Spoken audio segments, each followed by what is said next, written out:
All right, back on MorningLine. Thanks for joining us. Lionel Matthews is with us. He's handling neighborhoods and stuff like that in Nashville. Thank you for coming on. She's all about diversity. Well, not you both are, and we all are. We all should be about diversity. Michelle Hernandez-Lane, there's going to be an event on Saturday. It's invitation only, but that's one reason you're on today, to talk about getting this dialogue, as you see, on racial justice and race relations and everything else. Equity really should be one of the words we use, too, among everyone in this great city. Let's go back to Larry now. Larry, good morning. Good morning. Hi, Larry. Go ahead, sir. Yeah, I was just wondering what was the mayor's plan on. I stay in East Nashville, and they've torn over 1,000 structures down of affordable homes. And then they take and build 4 structures in the yard that's worth over $500,000. I was trying to figure out the plan. Is her plan to move everybody that has been staying in Nashville out of Nashville and turning this into a tourist town? Because we've already got affordable houses, but every one of them are being knocked down. And I was wondering, when would that stop? And I was wondering, is it any kind of fire codes? Because these houses are like 2 feet apart. And is the codes ignoring it? Or is it all just about making East Nashville part of downtown? I know they're going to knock the James Casey homes down, and I was wondering, that's affordable housing right there. Where are they going to put all the people at when they knock that down? All right. Yeah, you talk about gentrification and some of the issues. So I'll try to answer that, Larry, real quick. That's a really long answer, though, to really give you a detailed answer. So the mayor has an affordable housing plan, and the plan has four prongs or elements to it, which is to preserve, build, fund affordable housing, and do you remember the 4? Fund it, build it, preserve is last. Yeah, Adrian Harris would. Yeah, Adrian Harris is our senior advisor for affordable housing, so having her on would be very valuable, and you probably have a disappointed with us right now. She would. But also, so we really want to use that toolbox to try to make sure that affordable housing is available.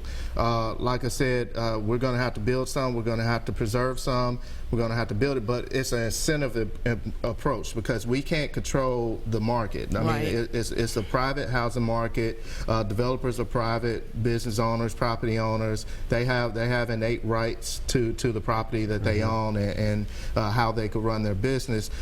We set the policies, and hopefully we take enough of an incentive approach to really promote the need for affordable housing and keep it here. Like I said, it's not just happening in East Nashville too. It's not exclusive to East Nashville. It's happening in South Nashville. It's happening in North Nashville, West Nashville, the Nations. It's happening all over the city. And so we see that it's a serious problem. We do have a plan. We're working the plan, and we hope that the community could become more aware of what that plan is and help to support that plan and promote that plan within the community too. MDHA and Casey, I really can't speak to that in 30 seconds, but they do have a plan to prevent displacement of those existing residents. I would encourage contacting their office and really just finding out more information about what that plan is, because it's a phased build approach. So they're not looking to just move everybody out at once, build it at once, and put people back in. They want to phase it and make sure that displacement is not happening to where people that live in Casey could stay in Casey. I'll tell you, you think about some of the places, well, in the Gulch, and as that's evolved, 500 square feet, $500,000.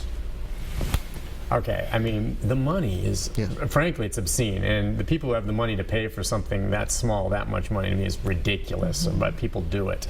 I mean, the values, and that's a big issue, because you can't live downtown and work downtown. For a lot of folks, especially for service industry, people are going to have to come from outside the area now. You just can't. It doesn't exist, in my opinion. It's a huge issue, and there's different levels of affordable housing. People need to understand there's workforce housing, there's subsidized housing, and all of this is based on the average median income and what level of the average median income a household may fall into.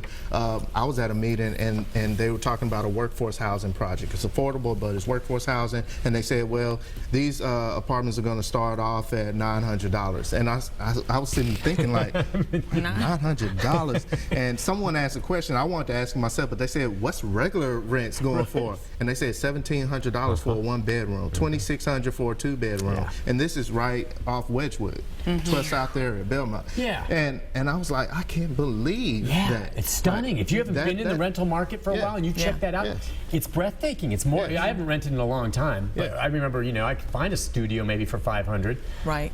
Not anymore. Not anymore, and even with all the buildings. All right, well, listen, as we wrap things up, I think we've done a good job of laying out what's happening, but if someone who's watched the show comes away with any sentiment, what would you hope it would be moving forward right now after having heard you? That the city does have an idea and a plan to move forward with these issues, a lot of them race-related and equity for everyone? Right.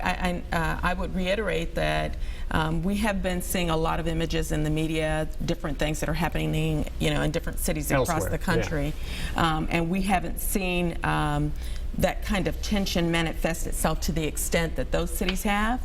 But I think that it would be an error on our part to assume that some of the tensions that have fueled those sentiments don't exist. And so I'd like people to walk away with a sense that there is a very concerted effort to allow people to come together, to be a part of the solution, to work toward a more meaningful dialogue, and to help Nashville to move down a road of progress and not become one of those cities that we see on television. You guys are on the front lines of that. That's why it's crucial. I mean, and go ahead.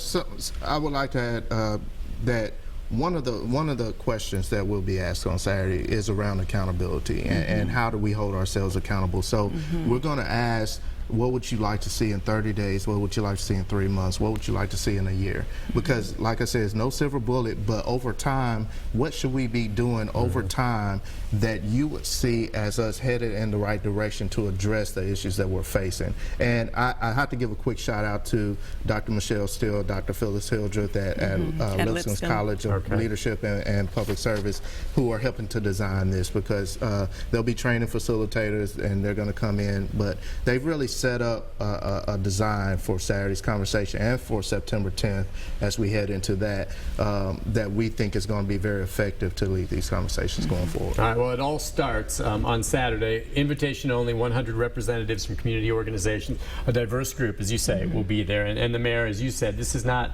a starting line or a finish line, but it is maybe to some degree the beginning here under her watch of really getting some answers. And that's going to be this Saturday.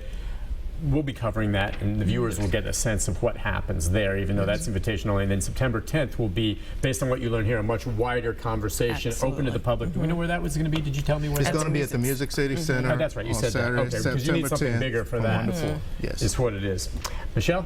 Thank you. Lionel, thank you very much for both coming on. And thank you. Let's do this again before the September one, if that's cool with both of you. We'll have to. Works. Thanks for coming on. Take a break. Be back. Wrap things up right after this.